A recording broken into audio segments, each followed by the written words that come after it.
What's up, everybody? It's Gomlet, and welcome back to another ranked draft of Dominaria.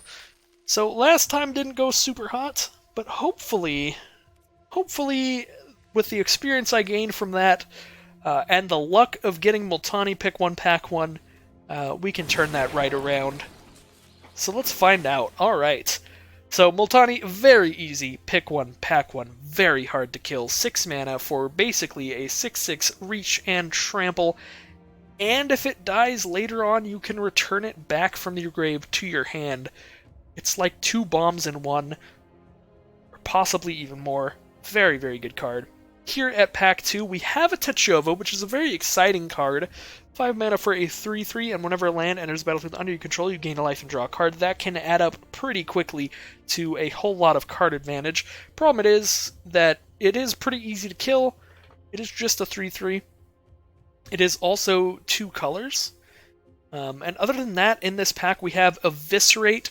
I think any kind of removal that can kill just anything unconditionally, like this, that just says destroy target creature, period, is probably pretty good to have in a format like Dominaria, just because stuff like Multani level bombs exist. This wouldn't be fantastic against Multani, since Multani can get back later, but against Muldrotha and other crazy stuff like that, this card's just fantastic. And even if they don't have some kind of crazy bomb, it's just a good removal spell. So I think I am just going to take Eviscerate here. It is a safe, kind of boring pick, but I think it's a fantastic card. Alright, so on to pack 3. We do have an Elfhame Druid, which is very cool. 2 mana for 0/2, taps for a green, so it'll help me ramp into my Multani, or literally anything. And it helps you double ramp into your kicker spells. Chainer's Torment's a very interesting card. This card can be really good or really bad. Most of the time, I think it's just alright, though. It's definitely a very strange card, pretty risk-reward. So you gain 2 life and your opponent loses 2 life. You do that twice, and then you pay half your life and make an XX black horror. So if you're playing against blue, the problem is they can literally just bounce it, and then you've just spent a lot of life for literally nothing. And if you're playing against black or anything like that, they could just eviscerate it and stuff like that. So it's a pretty risky card, but it is pretty cold. Other than that, in this pack, we have the white removal spell, exile a creature enchantment. That's obviously pretty good. It's instant speed. Coldwater Snapper's nice, just a really big hexproofer. I think I am going to take the Elfhame Druid here and see if I can start ramping into some cool stuff as we go through these packs here. So what do we got in this pack? The red cards are not exciting. There's literally no blue cards. In white, Tragic Poet's not exciting. Sergeant at Arms and Aven Sentry are both pretty middle of the road. They're just fine cards to put into your deck. I think this is just in general a pretty unexciting pack, so I think I'll just take something within my colors for now, even if they aren't that great. Jousting Lance is an interesting card. I've definitely seen a lot of people playing with it and been destroyed by it before, but I'm not a super big fan of equipment. Excuse me, unless it's like really good. So we can take Thallid Soothsayer, and if we do end up with green-black is the Saproling colors, so we could start getting stuff like Spore Swarm, Yavimaya Sap Herds, stuff like that to get a lot of value out of this Thallid Soothsayer, so that could be a pretty good card. We could take a Gaia's Blessing. That's probably the weakest thing that we could take out of these 3. And then there's Gaia's Protector, which is just going to be a fine creature no matter what. Like, it's just okay. I think I will pick up the Thallid Soothsayer here, and hope I can start taking some 1/1 Saproling type stuff. So we went from a pack with 0 blue to a pack with a whole stack of it. Not that any of this blue is particularly exciting. I think Rona is probably the coolest blue card. But I don't really want to pick up a third color right now. I think I'll just take Dark Bargain here. It's just a nice instant speed way to draw a couple cards. It does do 2 damage to you, but you get to look at the top 3, pick the best 2. and put the other one into your grave. So it gives you some card selection, definitely helps you draw towards your bombs like a gigantic Multani, or draw what you need like a removal spell like Eviscerate, or whatever you need at the time. So this pack we have Keldon Overseer is pretty nice in red, Coldwater Snapper is just a nice big hexproof guy, and we have Cabal Paladin in our colors, which is cool with Multani, because we can do some damage to them. There's like a Llanowar Scout, which is fine. It's not insanely exciting. The only times that Llanowar Scout really does something insane is if you can use its ability more than once. And if you have a hand where you can use its ability more than once, that means you have a hand with a whole lot of lands, so there's probably not a lot you're casting after doing that anyway. I guess I will just take a Llanowar Scout here. I do already have 3 4-mana cards, so I will just take Llanowar Scout as a 2-mana 1/3 at the very least. Here I'll take a Stronghold Confessor. I think this card's pretty good. It's nice to just have something that you could play out as a 1-mana 1/1 Menace or a 4-mana 3/3 Menace. It also combos well with Elfhame Druid. We could play it on turn 3 instead of turn 4 with all of its counters, which is cool. Here we'll just grab the gigantic Dork to ramp into. Just a 6-mana 7/6 strictly better Crawworm. Here we'll take a Thallid Omnivore, go with the fungus theme of the colors. Let's see if we can get that. Going here. All these are not very exciting. I will take Gaia's Protector, though. And Gaia's Protector. And a Sage. I don't actually want you in the deck. And a Curator's Ward. And we'll see what we get in pack 2. Alright, well, there we go. Wow. I wish I could take multiple cards here. I would love to have Llanowar Elves and Slimefoot and Woodland Cemetery, but if I have to choose one of them, that is the most exciting. As you can tell by what I've picked already with the Thallid Soothsayer and Thallid Omnivore, I think it has to be Slimefoot in here. And we also just don't have anything at 3 mana, so he fills in that slot nicely. I think this is a very easy Slimefoot. Alright, so here's another Llanowar Elves, which is very nice. We can pick up a Llanowar Elves here, which is insanely tempting. There's also Final Parting, which is really tempting with a Multani, because this is kind of like 2 Demonic Tutors with a Multani, because you can put Multani into your graveyard and whatever else you're searching for, like a Slimefoot or an Eviscerate into your hand, and then you can use Multani's ability later to bring it back, and you get the other card into your hand. So Final Parting is very cool. I do think I want to take Llanowar Elves here, though. I think it's just really, really unlikely that it wheels, and Llanowar Elves is going to be great no matter what. Alright. So we have some more pretty nice cards here. We have Deathbloom Thallid, which definitely goes well with all of our Thallid stuff and our Slimefoot. Baloth Gorger, which goes well with our ramp guys, especially the Elfhame Druid, just as a really big creature. And other than that, just some decent cards. I think I'll take the Deathbloom Thallid here, since it goes well with the fungus theming, and it is another 3-drop, which we only have 2 of at this point. Alright. Nothing insanely exciting in our colors. I think I will take Grow from the Ashes here, just another nice ramp card. Take a Soul Salvage, a Mammoth Spider, or a Memorial to Unity. I think I'll actually just take the land here to pick up a Memorial to Unity. That is a pretty late Joda, but that's fair enough. It is a 3-color card. Is pretty hard to play, and we are definitely not playing it. So it's between Thallid Omnivore and Fungal Infection.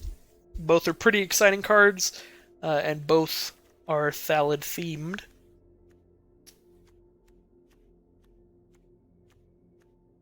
Let's see. Take the Gaia's Protectors out, probably. Omnivore Infection. Omnivore Infection. Hard choices. I think I'm actually just going to take the Fungal Infection here. Ooh, Fungal Plots. Let's just take all the slimy cards. Next pack. all of these cards are pretty unexciting. We could take another Llanowar Scout. We could just take like a 5-mana 4/4 that triggers historic stuff. We could have the guy that likes us casting historic stuff. Or we could have the random thing that lets us block a flyer one turn. Which, you know, might be okay. I'll just throw that in there for now. Grab another Memorial. Grab a Worm. Another Arbor Armament. Big old Death Toucher. And some garbage. Alright, final pack here. Let's finish this off well, shall we? We have a Khazarov Sengir Pureblood. It's a 7-mana 4/4. Whenever a creature an opponent controls is dealt damage, put a +1/+1 counter on it, and it has flying. Also, for a red and 3, you can do 2 to a creature. So this card's incredible in black-red. However, we are black-green. We do have a Grow from the Ashes, so we could realistically try to splash in a mountain or two just to possibly use its ability. And even if we're not using the ability, it's not the worst. And if we are using the ability, it's just incredible. Yeah, I think I'm going to take Khazarov here, and we'll see if we can work around that ability getting put in here. Alright, this pack is terrible for our deck. There's just absolutely nothing, and only one card has been taken from this pack, so that's unfortunate.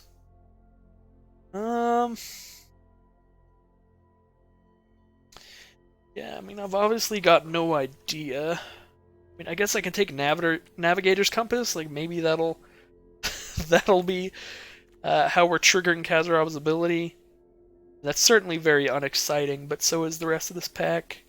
I'll go ahead and just toss a Compass into the sideboard here. Wow, there's only 2 cards out of this pack and nothing for our deck yet again. Some pretty sad way to end this draft here. Looks like we're probably going to just have to stick to this deck that we have right now, maybe with a few more filler cards in it. Because our opportunities of getting anything exciting are very quickly running away. I guess I'll just take a Tempest Djinn for some gems. I don't think Skinwitch... I mean, Skinwitch could be pretty good if we're casting it off an Elfheim Druid. That's a relatively early Skinwitch. That's a turn 4 Skinwitch? Yeah, that might be fine.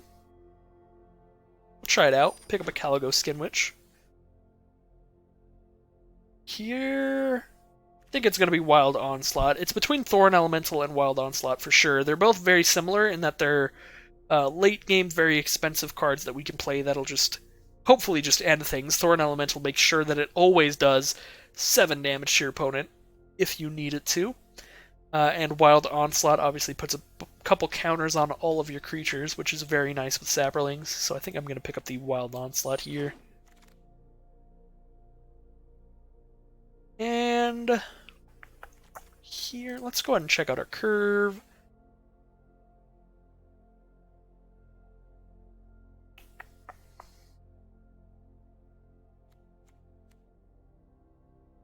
We have nothing at 5 mana, which is interesting. I think I will just take the Windgrace Acolyte.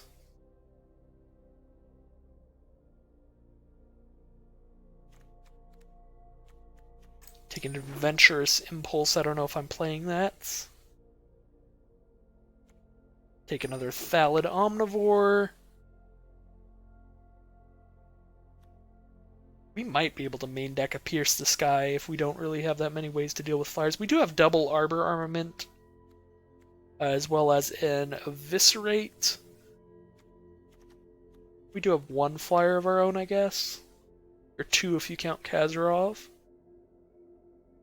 Probably not playing Demonic Vigor or Gaia's Blessing, so I will just grab a Pierce the Sky for the sideboard. And then maybe if we just keep getting destroyed by flyers, we'll put it into the main deck instead. Instead of having it just sit there. And we're getting pretty much nothing at the end here. That is a Drudge Sentinel, though. I mean, that's playable. And we got some gems for our 5th copy of some kind of rare. Alright. So we gotta cut 3 cards here. I am actually going to just turn the styles off. Styles were pretty cool when they came out. I definitely think they're interesting. I've got no problem if you enjoy styles. But I think after having played with styles a decent amount, I'm kind of just like, I'd like to just go back to basics on it. It's kind of my same thing with foils in Paper Magic. I like my deck to all look uniform and the same. So I don't really like to play a deck with 30 cards that aren't foil and 6 cards that are foil. It's kind of the same on Arena. I don't really want to play a deck if all of these are like non-styled, but my Llanowar Elf has a style and my Thallid has a style. Like, if realistically, if I had a style for every single one of these cards, like maybe I'd do it, but I would rather just have all of my cards look the same style, even if that style is just the classic regular style instead of the fancy one. Alright, let's cut a couple cards here.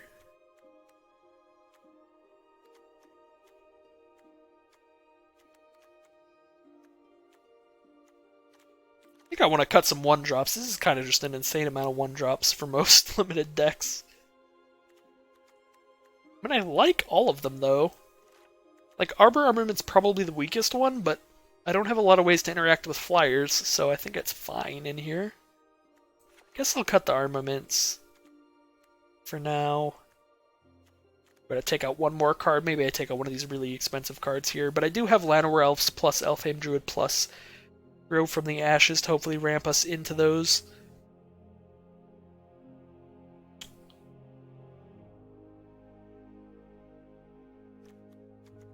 I guess I'll take out the Feral Abomination, actually. I feel like a 7/6 might be better than a 5/5 Death Touch, just because these are both probably killing anything they have combat with. So might as well take the higher power.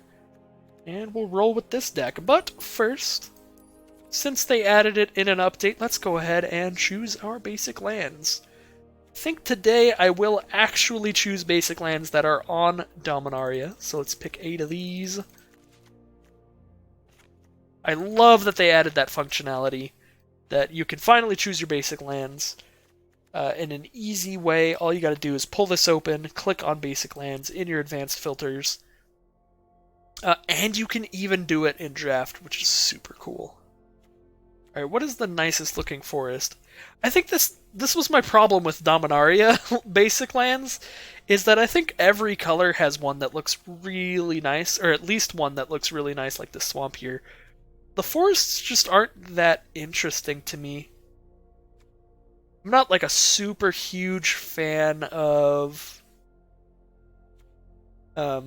just like a classic naturescape in the basic lands. Like, these just look like forests with maybe some weird mountains in the background and stuff. So that's just not that interesting to me. I mean, I guess this one has a little face in it by the spring there, so that's a little interesting. I guess I'll use this one.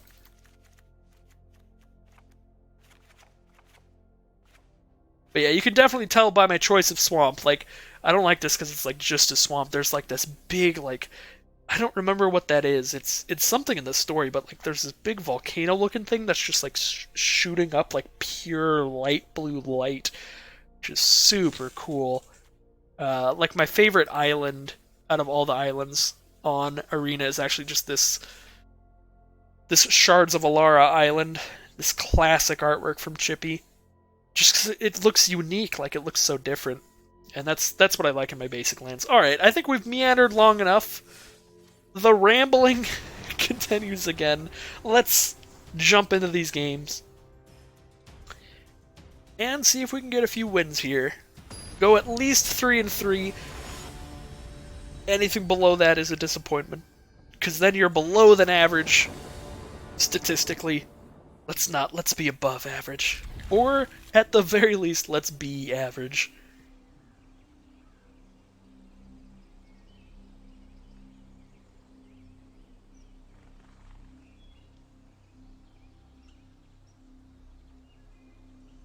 Right, so the game is beginning.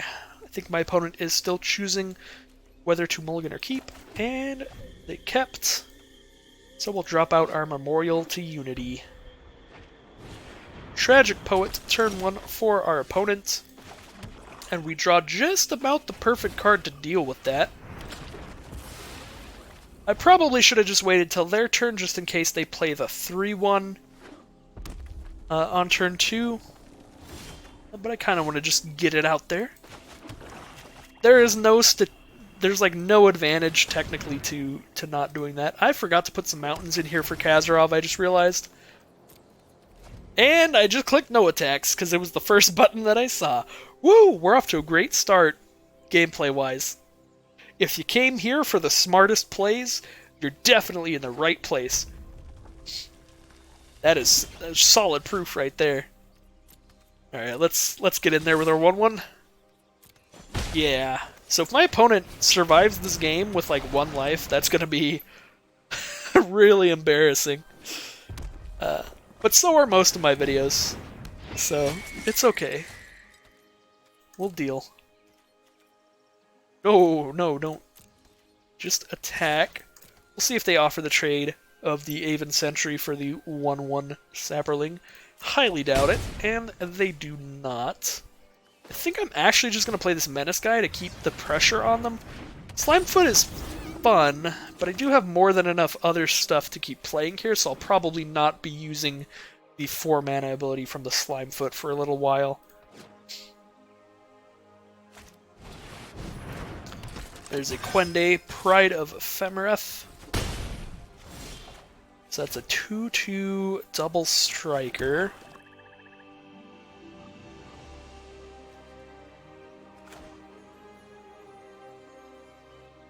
Yeah, they can't really block. I'll go ahead and put Slimefoot out now. Send in those two. 1, 2, 3, 4, 5, 6, 7, 8, 9 damage if I sack the Sapperling. Yeah, might as well. I'm going to gain a bunch of life by sacking it as well, so I can just pretend I chump blocked Quende with it. Because that's really all it's going to accomplish by being on the field, is just chump blocking anyway. So we will sack that for damage. There's a Sarah Disciple.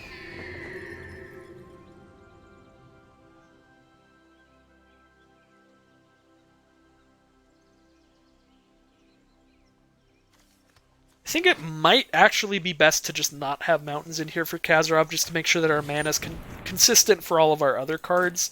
And Kazarov can just be a 7-mana 4/4 flyer, which isn't the greatest, but it does still have relevant text. It does get bigger whenever opponent's creatures are dealt damage, even if you're not damaging them with his second ability. I don't actually know. Maybe we just don't even play Kazarov in this deck. Go ahead and cast Multani here. They've got First Strike and Double Strike over there. It's very difficult to attack in right now. With anything except our gigantic Multani.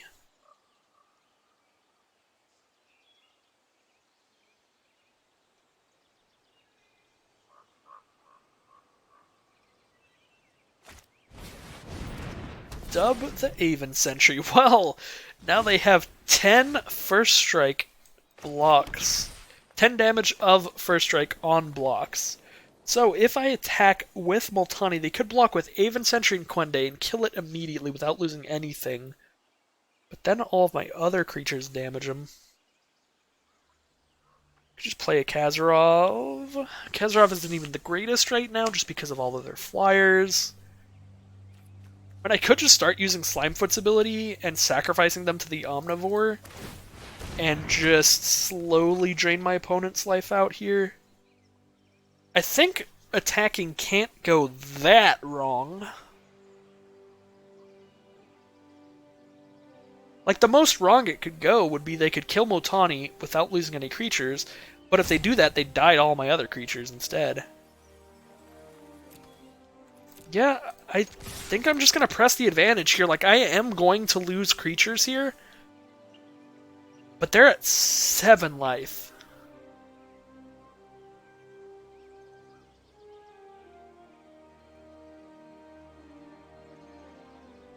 So I don't think that they can actually block that well here. Like, they have to block Multani, or they just die to trample. So say they put 4 from Aven Sentry in front of Multani, then they take 3 from Multani, and then... Oh wow, what's going on here?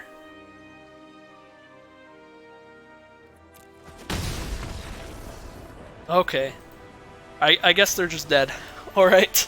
I was like, oh god, is this a 1 red for a fog? We got false orders coming in? That was disturbing. Alright.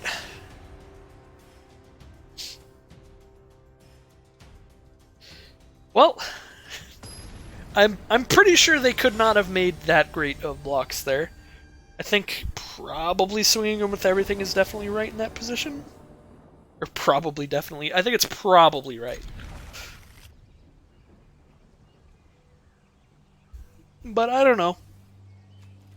I was in bronze. So if there was some kind of insane, super smart galaxy brain block there, I'm definitely not playing at a level where I think myself or my opponents would be capable of figuring it out. Alright, Fungal Plots turn 2. We can make some Saberlings late game by exiling dudes in our grave. There's a Corrosive Ooze. We're going to have a nice little turn 3 Slimefoot here. We could also just play Grow from the Ashes to make sure I can hit my 4-drops. I think I'd rather just play Slimefoot here, make sure that they can't attack with the Corrosive Ooze without having some kind of pump spell to back it up. I mean, they can still attack with the Ooze freely, because there's no way I'm going to block it. So even if they didn't have a pump spell here, I think if I were them, I would still just attack with the Ooze, because I know myself, and I know I would not block the Ooze. Alright, so Dreadshade, turn 3 with a Compass to turn their 1 forest into a swamp means that thing can attack for 6. So that is terrifying. I think I'll go ahead and Grow from the Ashes and pick up a swamp for this fungal infection.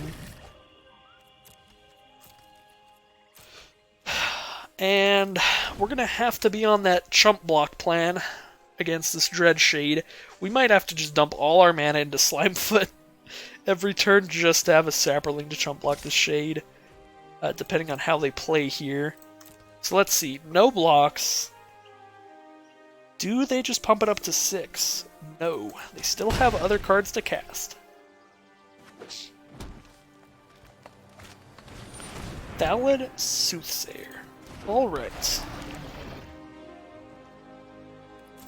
Go to my turn here. And we just got a Thallid Omnivore.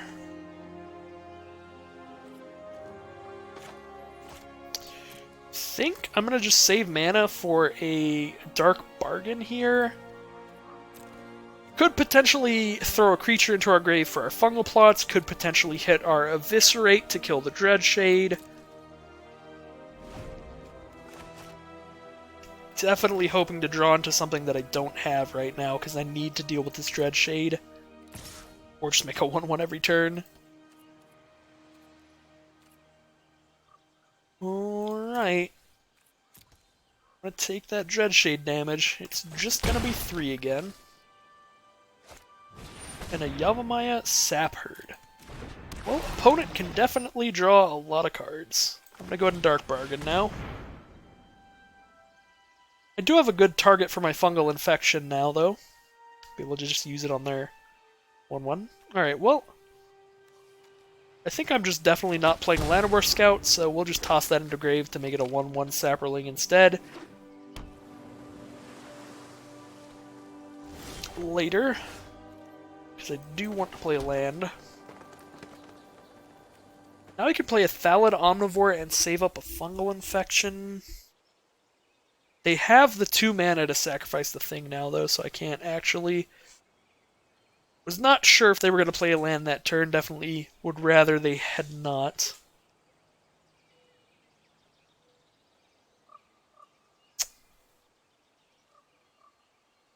This is just bad. I really need to hit my Eviscerate.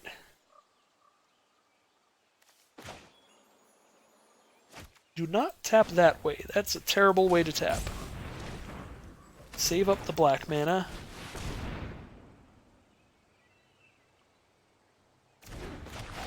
For the fungal infection and pass. I guess the auto tapper was just trying to save up the mana to do the adventurous impulse, but I don't think I actually want an adventurous impulse here because the only thing I really, really want is Eviscerate. And if I saw Eviscerate off of adventurous impulse, I just have to put it on bottom, which is terrible.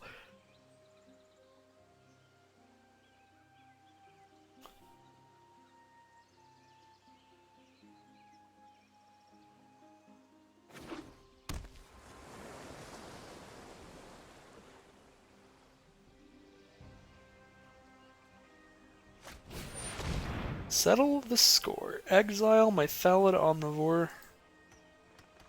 Well, that is not good. For sure. In worst case scenario, if I pick up a land next turn, I guess that's not worst case scenario. Worst case scenario is I don't even get a land next turn. Well, if I do get a land next turn, I can at least play a Primordial Worm, which should trade with the Dreadshade. And then we can finally deal with it. So I guess this fungal infection is just not going to kill anything. So I'm going to go ahead and just toss it on the Ooze. Because if I toss it on their Saproling, they just sack the Saproling. Now by throwing infection on the Ooze, they have to actually sacrifice something that matters a little bit. If they want to stop this. Alright. I am fine with that. I will take 3 to get rid of that Ooze. But yeah, if I threw it on the Soothsayer, I think there's just no way they would sack it. So I managed to just turn a fungal infection into kill an Ooze. So that's pretty nice. Alright. So I think all I need now is for them to not have gas, but that's really hard when they have a Soothsayer out. Because now they can just like sacrifice that 1/1 if they have nothing better to do. Turn it into something good. Off the top. But I could stabilize here, because now I get to trade with the Shade if they attack. And they don't attack, so now I get to start making Saprolings with Slimefoot and with the Fungal Plots. Then I just have Chump Blockers. Alright. I'm just playing another Worm. And hopefully this means I'm stabilizing here. Soothsayer is going to give them a lot of cards. Oh, they did not want to sack the Saproling. Interesting. Baloth Gorger. Boom, 7/7. That is definitely trading for a Primordial Worm. Alright, there's Eviscerate to take out the Soothsayer. Is that worth it right now? It doesn't seem like they're using it, really. It's like my Worms can deal with Gorger and Dreadshade.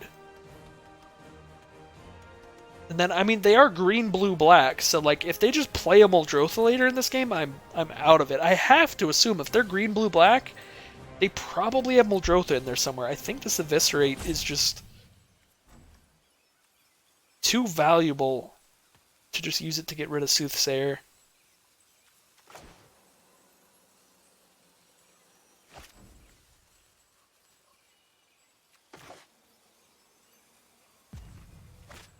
Yeah, I'm just going to play Omnivore and a 1/1 Saproling for now.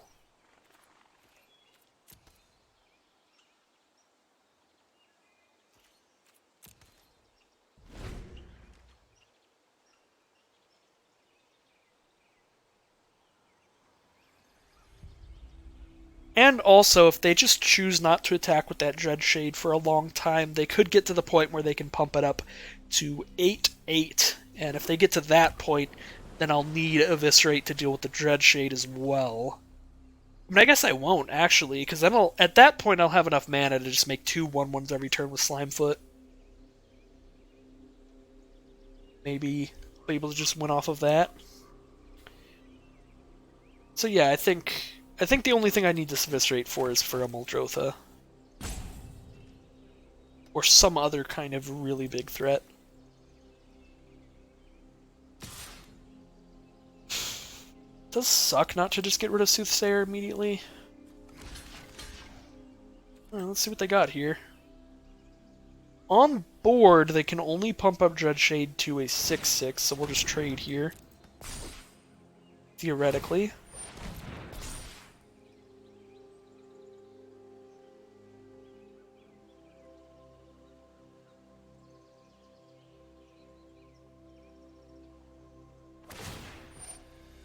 Yep, Island turns into a swamp. Pumps up Shade to 6.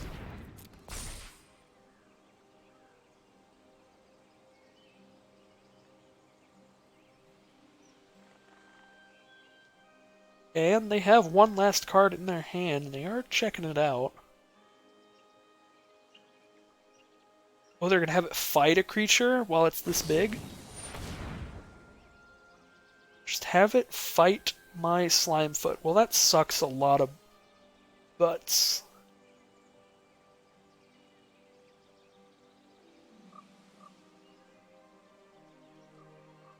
Yeah, that really sucks. Yeah, I don't have anything I can do about that.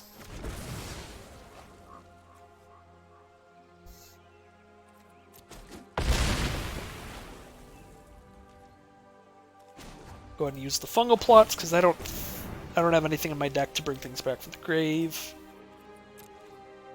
Start getting some saplings.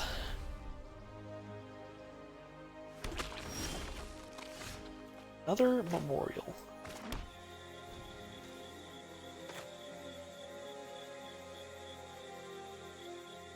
Player Acolyte. What are we milling? Llanowar Swamp Forest, Adventurous Impulse, Skin, which doesn't actually do anything right now, so I guess Stronghold Confessor is better.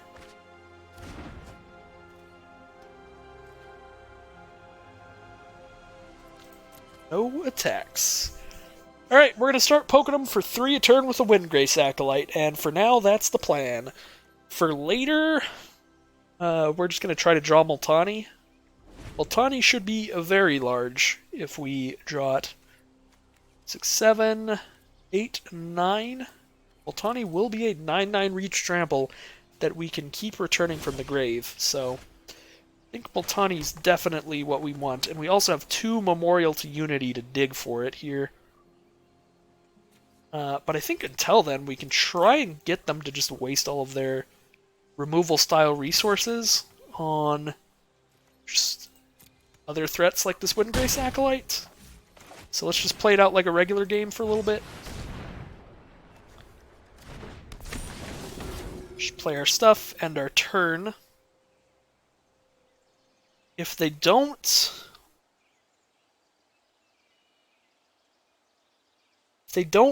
do something crazy that makes us need to make saplings to block, then we'll go ahead and Memorial to Unity in the end step to dig for that Multani.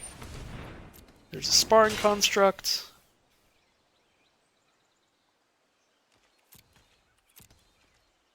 Alright, let's dig.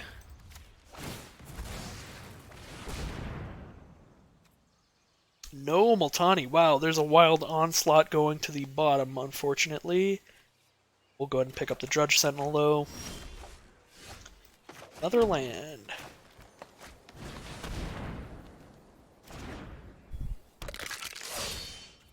Alright, well, we're getting there slowly, but we're getting there.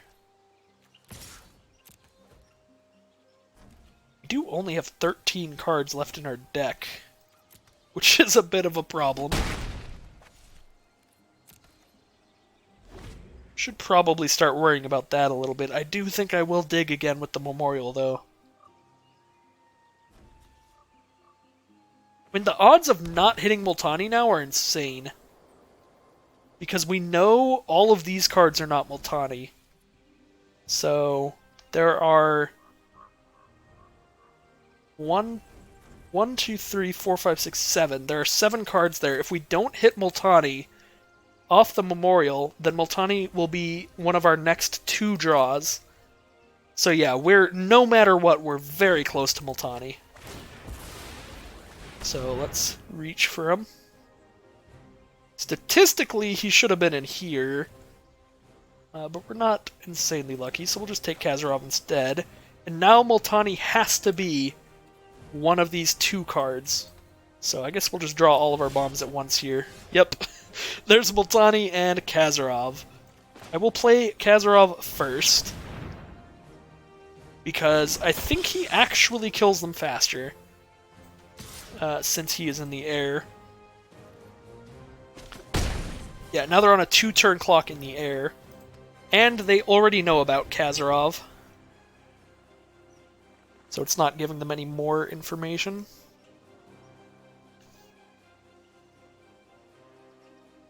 If they've held on to a removal spell this long, wow, that's impressive patience from our opponent.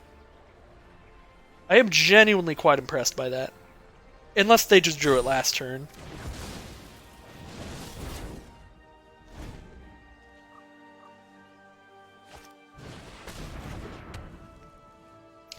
Fungal plots.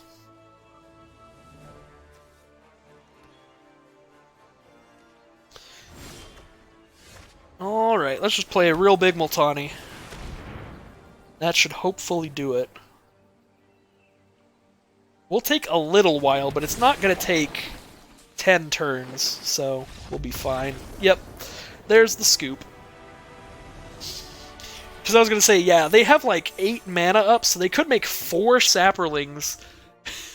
Then they could start sacking them to gain life and draw cards. So they could keep fighting for a while there, but if they didn't have another exile type of removal spell, like Settle the Score, in their deck, I think it was very unlikely they could win.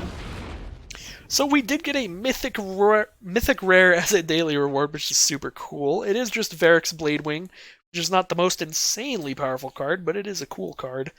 Makes some dragons. And we got a War of the Spark booster. Alright, 2 wins, 0 losses. We're off to a great start. If I can win one more round, we've made it to average. We've done it. We've done the deed. This deck does seem pretty strong. There's probably things I could do better, but I'm not the greatest player. If you guys have any recommendations of things that you think that I did wrong or right, let me know in the comments. As you usually do. I will take them into consideration at the very least. There have been a lot of times where I've uploaded a video and I've been like, yeah, that was a great one. I played perfectly, won all the rounds, it was great. And then I'll look at the comments and somebody will be like, you could have killed your opponent like 4 turns earlier, and I'll just be like, wait, what? What? And then I look at it and I'm like, oh my god, I could have. You guys are a lot smarter than me, a lot of the time. Alright, let's get going this game. We do have some really expensive cards in this hand, which is a little bit worrying with only 3 lands, but we'll see if we can get there. Even if we can't, we have this Drudge Sentinel to just sit here and block things indestructibly for a while. Indestructibly is probably not a word, but you know how it is. We don't do English language here. Demonic Vigor on the Banalish Honor Guard. Well, I no longer can block that well. So I'm about to get poked for some damage. Yep, we are going to take 3. Probably cracking back this turn. Yeah, I am just going to go ahead and crack back. There's no way I'm... Well, here's block, make indestructible. Yeah, let's not be dumb. We are going for the long game here. I mean, this is a long game hand. Eviscerate, Primordial Worm, and Kazarov. with a Memorial to Unity on the board, this is very much a hand that we are like, if we survive a long time, we'll probably win. So let's just do everything that we can to survive a long time. So we will block and regenerate our Drudge Sentinel.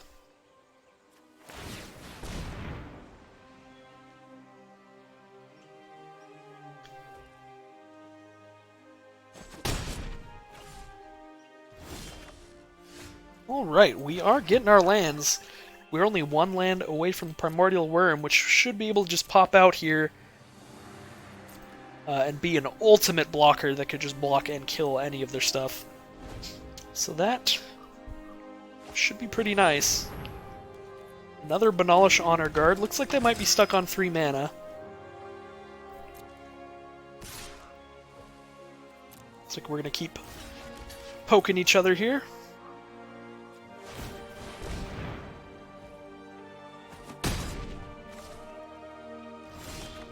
Bam! And there's the 7th land for Kazarov. It's time to just start playing out some giant dudes.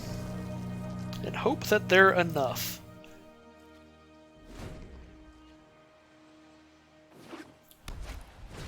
Haven Sentry from our opponents.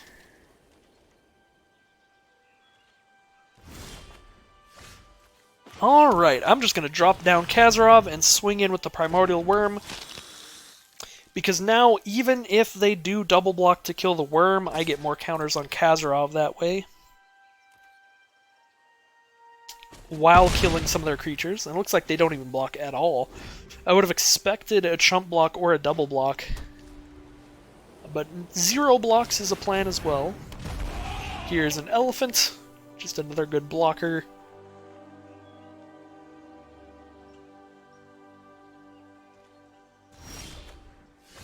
Alright.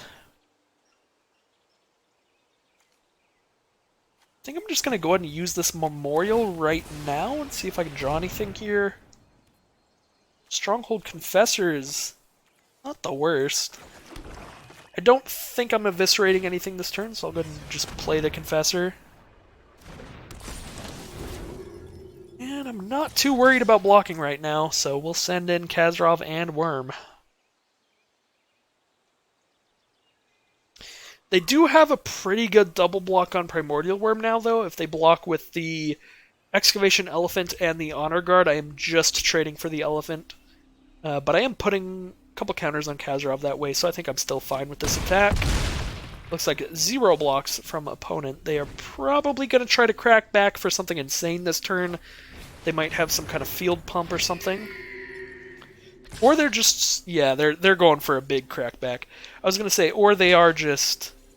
saving their chumps for the absolute last second. So we're going to take 3, 4, 5, 6, 7, 8 here. Alright, looks like they didn't have any kind of field pump. That's some more counters onto Kazarov. They're at 5 with 1 blocker out. I think they're dead. Yep. There is the scoop from our opponents.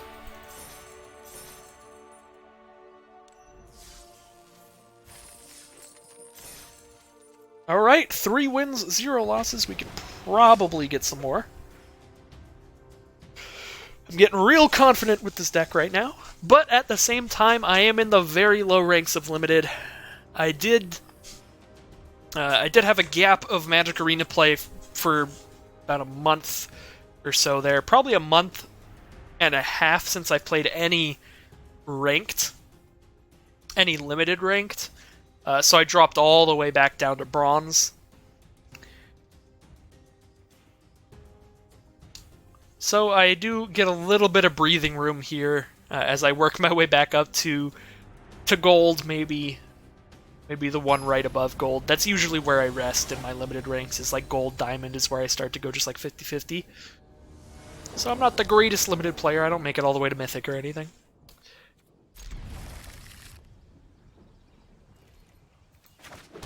But I do feel like... alright, we can just play Confessor turn 3 with the Elfhame Druid, so I'm not going to drop it as a 1-1. I do feel like I am getting a little bit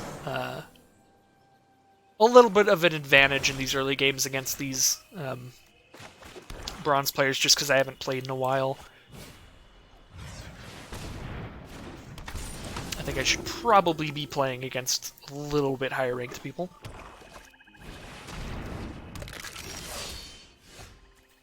Alright. You just like grow from the ashes and just go big. Let's go.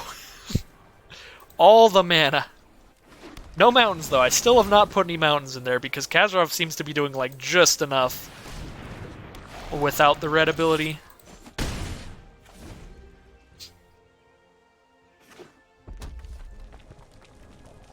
Well, this is a pretty great start. I have a whole lot of mana, and I can Wild Onslaught with Kicker next turn if I want to, but I probably just want to make more Saprolings for a little bit.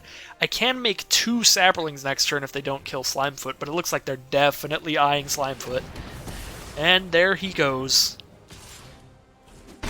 My poor friend. Well, as fun as that start was, as explosive as that start was, it looks like we are all out of gas here. I mean, I can just Wild Onslaught, but it's only onto these 2 creatures. That's just not that exciting, but at the same time, I have literally no other action, so I think I have to just go for it. And hope Stronghold Confessor is enough. And if not, I've got to top deck into something sometime soon.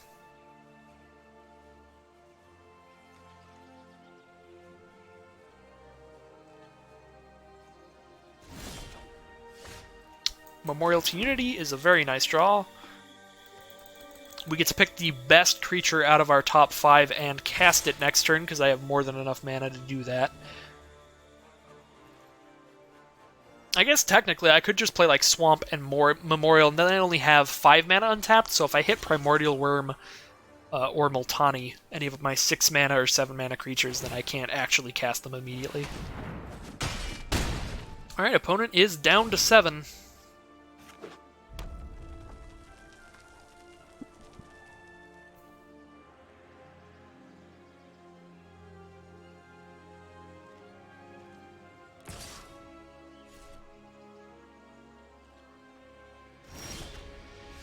Alright, nothing. We did get a Drudge Sentinel. I do think I'd rather just use the Memorial than cast Drudge Sentinel right now. Let's see if I can cast something better instead. Alright, well I can't cast Multani right now, but I can have Multani in my hand. Actually, I can, thanks to the Druid.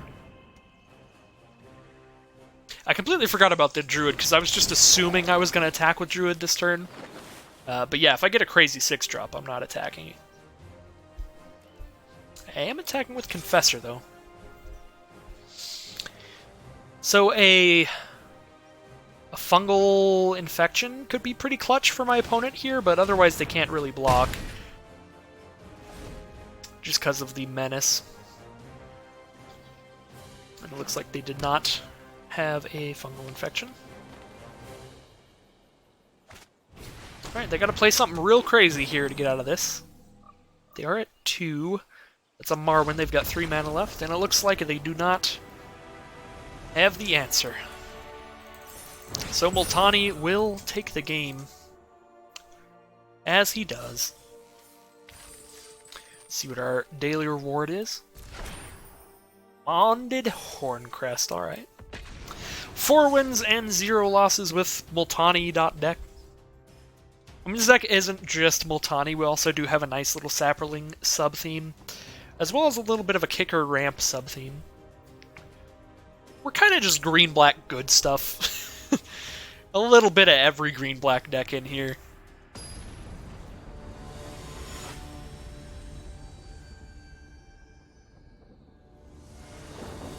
Alright. This hand's a little awkward. Definitely need to draw some lands. And I am on the play with this hand. I mean, it's good against a fast deck, like a mono-white deck or something like that, because it has Fungal Infection into Drudge Sentinel, but I don't think we can really count on that. I think I want to mulligan, get a better land setup. This is not a better land setup, but we do have a forest on top to cast this Llanowar Elves, so that pretty much solves our mana problems. Now we do have The 4 mana for all of these 4 drops, which is what I was really worried about with keeping this hand, was the lack of green mana.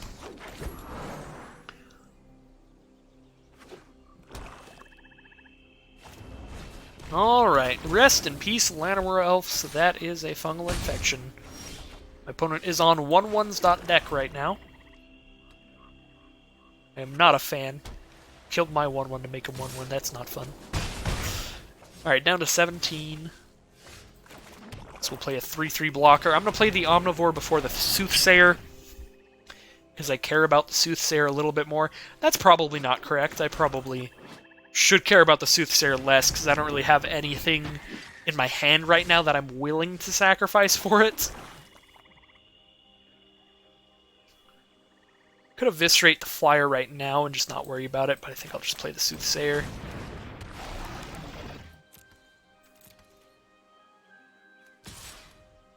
I'm going to attack with the Omnivore here, because the only way they can kill my Omnivore is if they want to trade the Aven Sentry for the Omnivore. It looks like they don't want to do that. They just want to put a counter on their Sentry.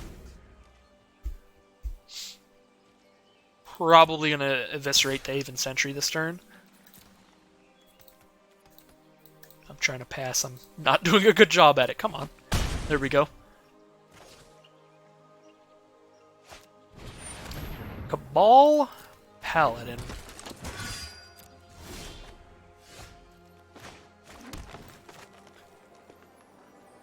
I think we're fine with Cabal Paladin. He can just chill.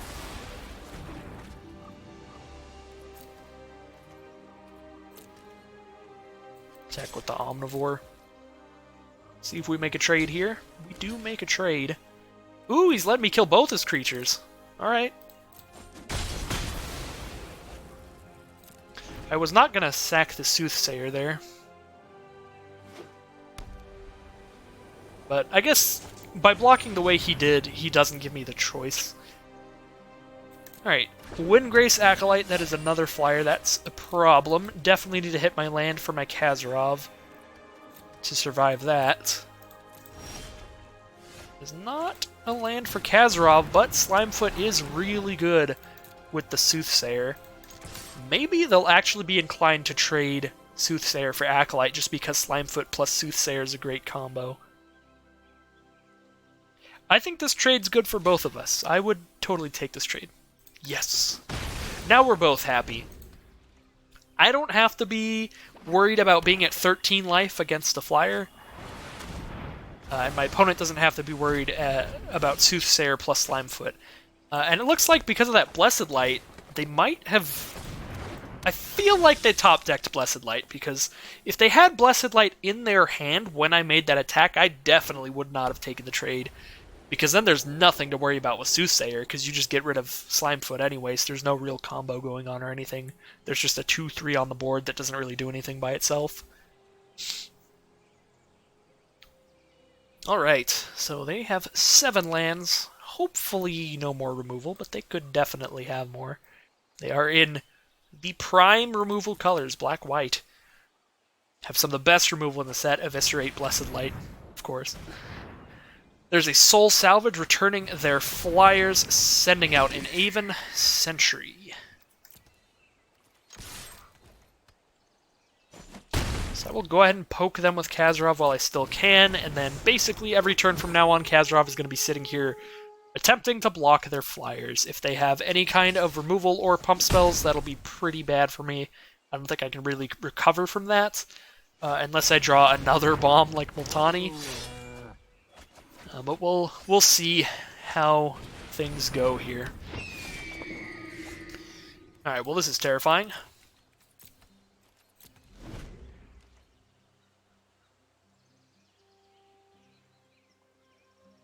Definitely have to hope that my opponent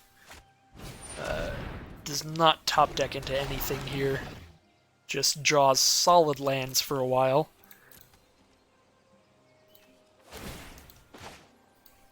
Go ahead and play this land. End of turn.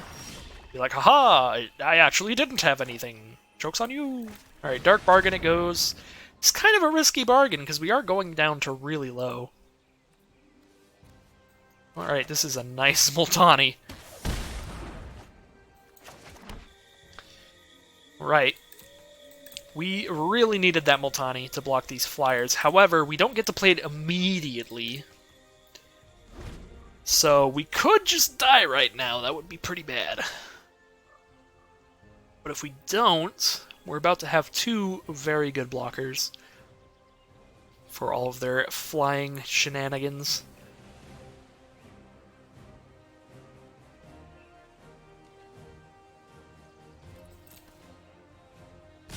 Oh, Jesus. Alright, well, I'd say we have like a 99% chance of just dying right now. Well, we'll see.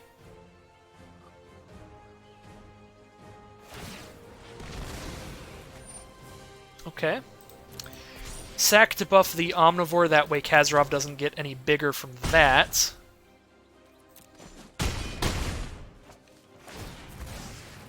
Alright, Kazarov goes to 5/5. And what do they got in hand here? Another Sarah Disciple. So I'm at 4 life and I can block 2 of their creatures. So if they play... If they play a Historic spell next turn, I die. If they play a Historic spell or a Removal spell next turn, I die.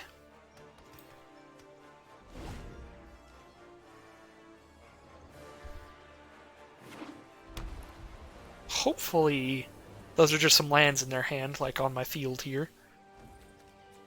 That'd be 9 lands for me, 9 lands for them. That'd be fair, that'd be even.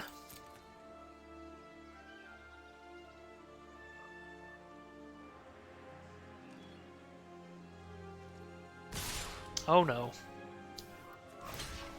Oh no. Methinks I'm dead.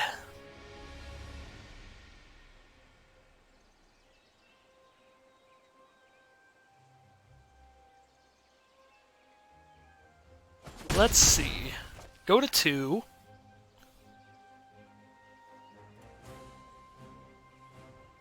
Do I still have my Windgrace thing? Yes, I do. Alright, I really need to draw that, because that gains me a few life.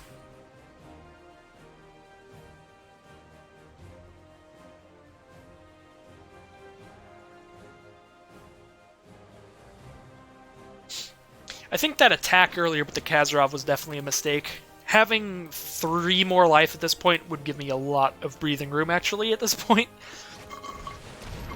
Which it feels like I just have none right now. Like, 0 room to breathe. Alright, there's a Windgrace Acolyte. They're down to 12 cards in their library. I might be trying to mill them at this point. Fungal Plots is kind of perfect. Because now I get to make... How much mana? I have 6, 7 mana. I do get to make 3 Saprolings from this. Sack 2 of them to gain 2 and draw a card. So, yeah, that's kind of perfect. That's what I have to do here. I have to get my life gain however it's possible. So I definitely need to make at least 2 Saprolings.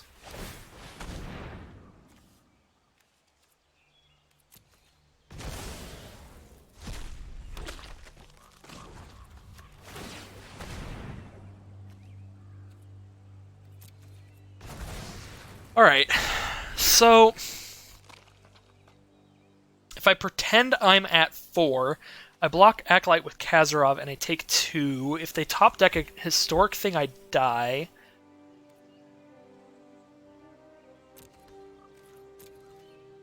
So if I attack with Multani right now, then if I top deck a Historic thing, I'm dead. Or if they top deck a Historic thing, I'm dead. If not... God, I really don't like this position. I feel like I have to attack them at some point. I probably should have just attacked them there. And just... If they had Arvod or something, just been like, well, they had it. Alright, we're sacking 2 Saprolings. Gain some life. It's the most important part. Fungal Infection is perfect! Oh my god, get out of here, Sarah Disciple. Oh my god, gain more life. That was so perfect. That really saves me here. The draws have lined up so well. Now if I get my bird... Alright, I didn't get my bird, so they weren't, like, super insanely beautiful draws. Oh, I actually misplayed a little bit there by playing my land first. There's my bird! Oh! Get out of here! That is how you stabilize. My god. That was a wonderful turn of events there. Just beautiful.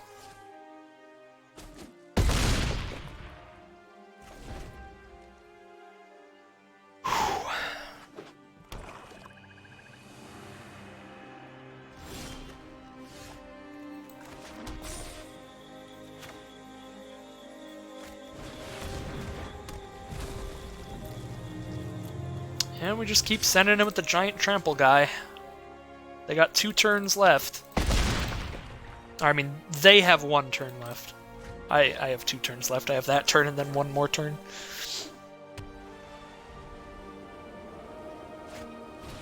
Caligo, Skin Witch, make me discard my Drudge Sentinel. Alright. That does not quite do it.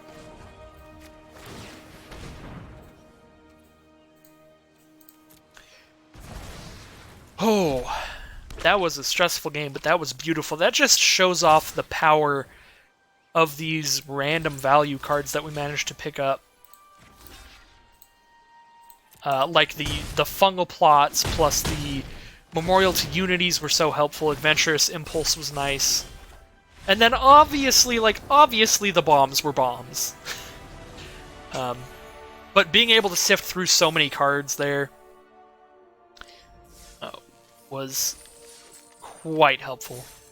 That was very nice. Alright, 5 wins, 0 losses still. That is insane to me.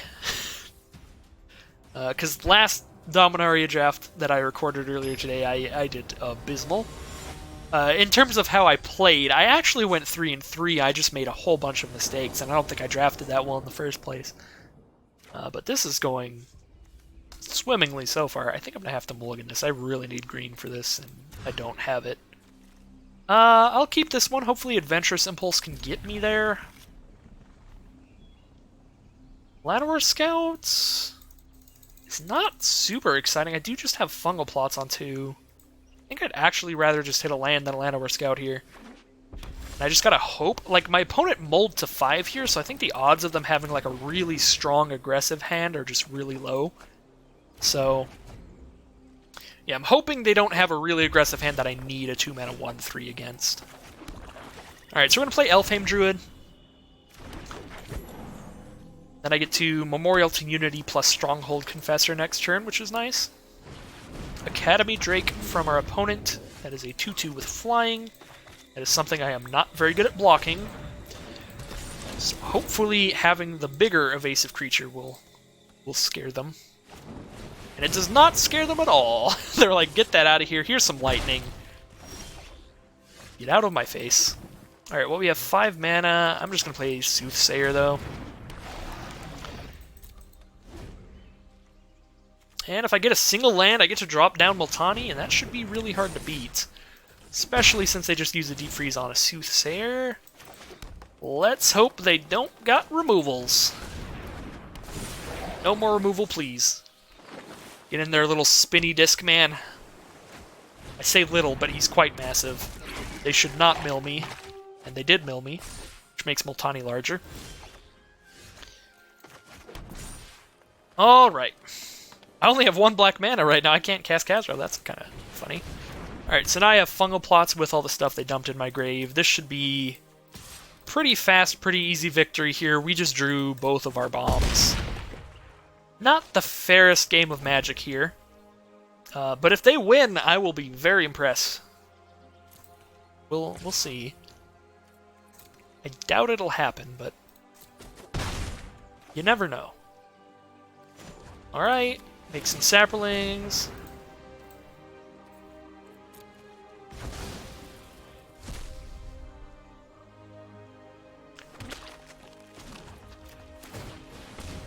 Alright, and 1/1s aren't that insane right now, so I'm just going to sack them immediately. Get some life to make sure I don't die to the Drake, and maybe draw into a black source to drop this Kazarov out here and just solidify that this game is over. Not a black source, but I did draw 2 Primordial Worms, so I guess we're playing big boys instead. Crawworm's larger brethren. Befuddle on Multani to stave off some damage. Here's a worm.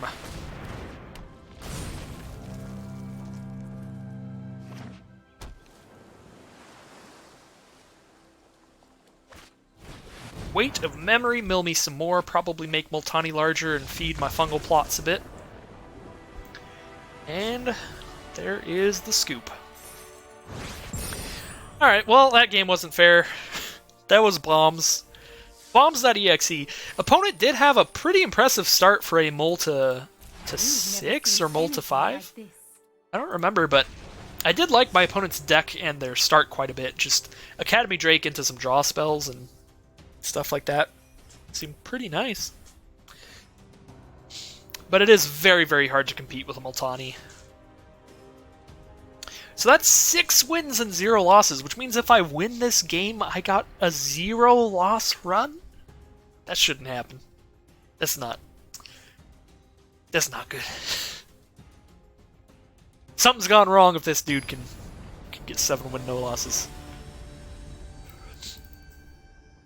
Basically just means Mr. Bolas over here got super lucky. Alright. I'm gonna keep this. It's got some crazy bombs. It is pretty risky because it doesn't have any black mana, which means that it doesn't have any early game action. But I hope we can draw swamps at some point. And even if we don't, if we just draw 3 more forests, Multani's super hard to beat, as we have seen time and time again in this draft alone.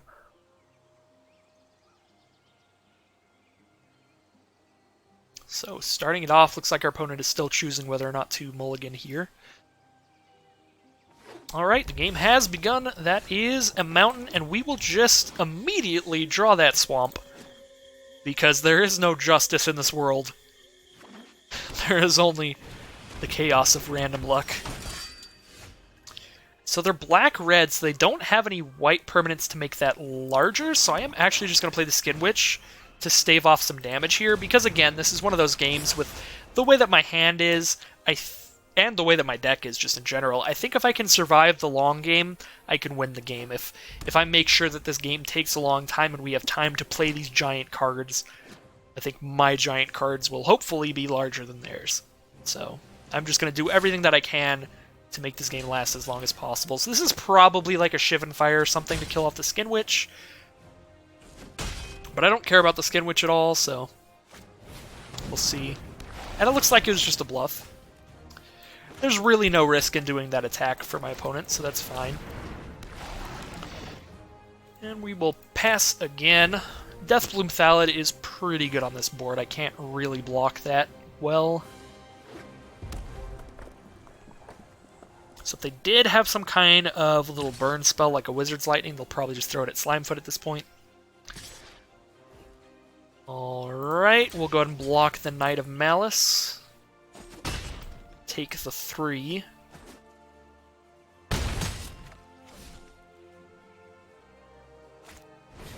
Caligo, Skin Witch of their own, just as a 1/3, not doing anything special here. I will go ahead and play this Adventurous Impulse. Pick up Kazarov for the late game. The late game is all set here, chopping down the fungal plots for late game as well.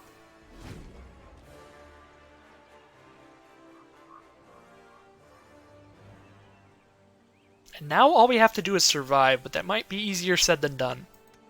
Their field isn't immensely scary right now, but I am taking 3 a turn to this Deathbloom Thallid.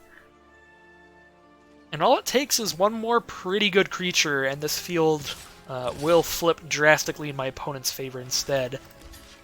I am just going to take 4 here instead of 3. I think it's pretty risky to throw Slimefoot in front of that, especially because next turn with the hand that I have right now, I'm probably just making a Saproling. to chump block and gain some life. Alright, there's a grow from the ashes yet again. Arena telling me that I definitely should have kept a mountain in here. Because I would definitely grab a couple mountains right now for this Kazarov.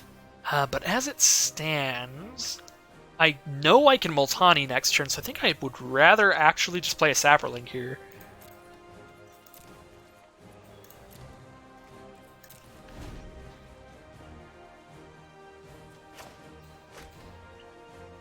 Because Saproling stops 4 damage, basically, because it chump blocks 3 and gains me a life.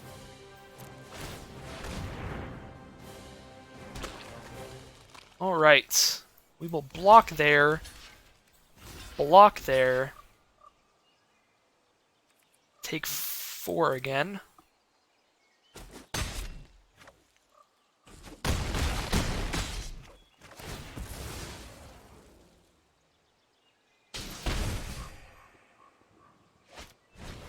There's a Juggernaut, that's a big boy. Man, I gotta get better words. I gotta expand my vernacular, because everything is a big boy. If there was anything to be gained from this video, if there's anything that you gotta learn, it's that everything's a big boy. These are just the words that I use. That's what I got.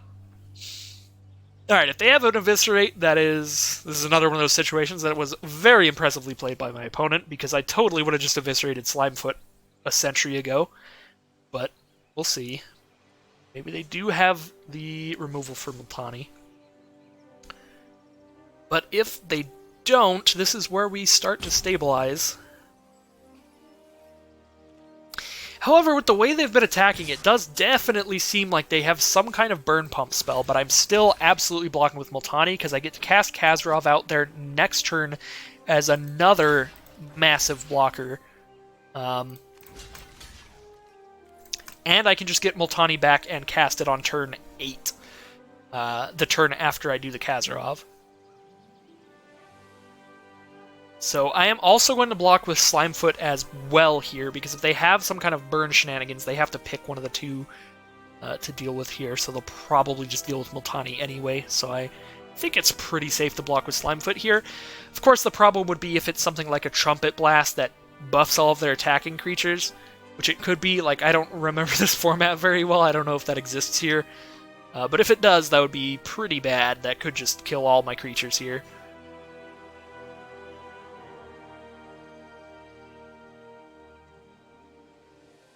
So we'll find out what they're holding on to here. So it looks like a Vicious Offering, sacrificing their 1/3 to turn Multani into a 1/1, which keeps Juggernaut alive. So that's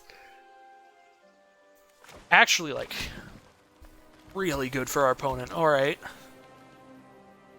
So I could play Windgrace Acolyte, because it gains me some life. And I can also block and kill the Juggernaut. Because, like, Kazarov, if I block Juggernaut with Kazarov, Kazarov just dies. Which kind of sucks.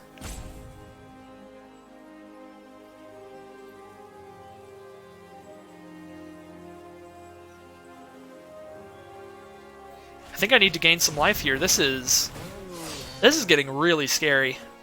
So I think I'm going to do this, and I'll either use Multani's ability to bring Multani back to my hand, or just make a Saproling. I think I'm just going to make a Saproling here with the Fungal Plots off of this Stronghold Confessor or the Llanowar Elves. That way I can chump block and gain a life off the block. And then I just Kazarov next turn. Yeah, I think that's the safest play. We're going to make a Saproling. Definitely not exiling Multani, though. Multani is very relevant for the late game. We're going to kill Juggernaut.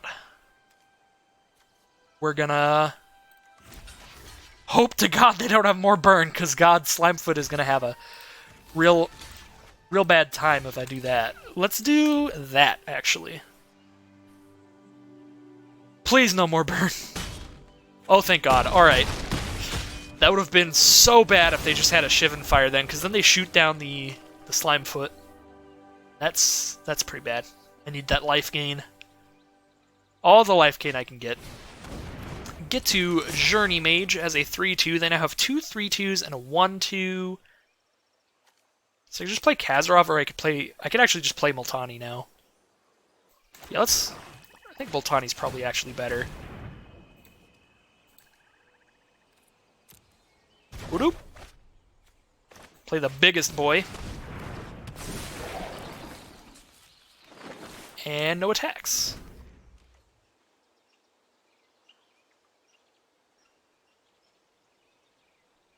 I am down to 4 right now against a red deck, which is not where you want to be. That's pretty terrifying, especially because they just got that Get to Journey Mage there. Luckily, though, especially with fungal infection, I have all kinds of ways to make Saprolings sacrifice them and gain life off them. So I think I'm not playing Kazarov this turn, actually. We're going to do the safest play, which is to kill that Saproling, make our own Saproling. We can make 2 more Saprolings with a Skin Witch and an Elf. We can actually make 3 more Saprolings. Which means by sacrificing these Saprolings, I'm going to gain a total of 4, 8. I can gain 8 life by sacking these Saprolings at instant speed. So that actually just makes me very safe right now. So we are going with that. And I can actually just send in with Multani now, because next turn I just chump block with the Saprolings, and whatever Saprolings I chump block with, I sacrifice those for the Fungal Plots' ability. So I'm basically at 10 life right now, with 5 guaranteed chump blockers. Fire Fist Adepts, that's probably going to target Slimefoot, so I'm going to have to do my Saproling shenanigans before that happens. Yep, it's time to do the shenanigans. Well, problem is I can't do the chump block thing anymore now. So I think I need 3 blockers. So I'll just do this once and gain 4 and draw a card.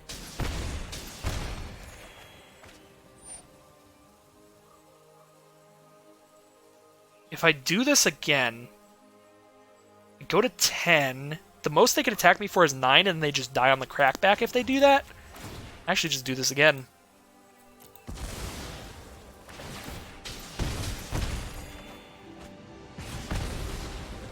Yeah, because if they send everybody in, that's 9 damage, then I just crack back and kill them. Because I play a land, Multani has 8 power. I guess that's not quite lethal. But it's still a very risky attack from an opponent if they go for it here. Now would be the time, though. However, next turn I can just make a bunch of Saprolings again and just regain back to 1,000,000. Alright, so I play Multani. I play a land. I attack, they block there, take 5/6. I think I have to just no blocks right now.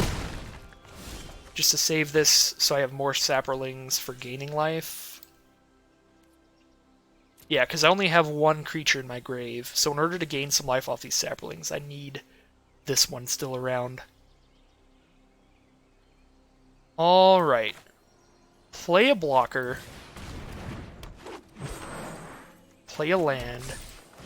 Play another blocker.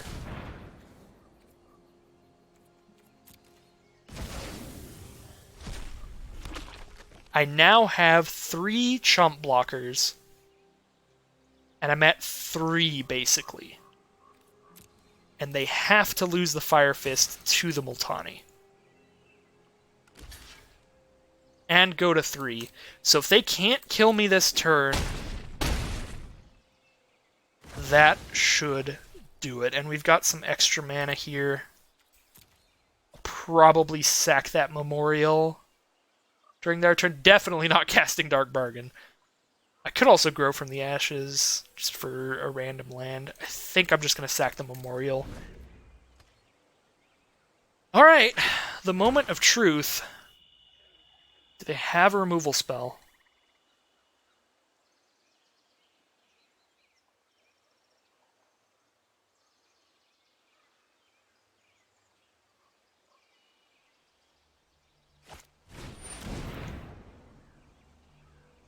Oh shit. I think that does it, because that thing has haste. Wow, that's like exact lethal. That sucks.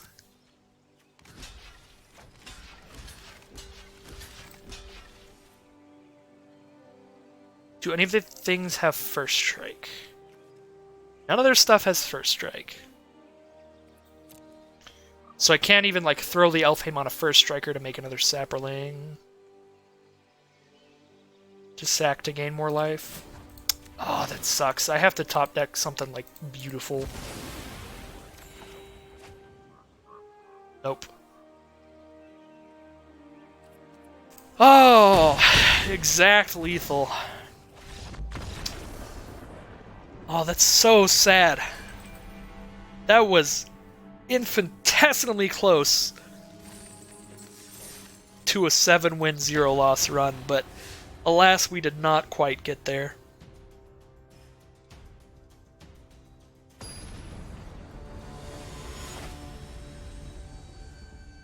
That was a crazy game of Magic.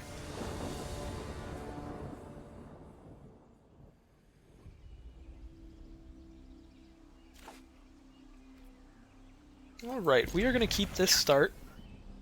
Certainly pretty standard, nothing exciting really. Got a 2-mana, 1/3, 4-mana Soothsayer. Memorial to Unity for the late game. Jousting Lance starts off the game for opponent.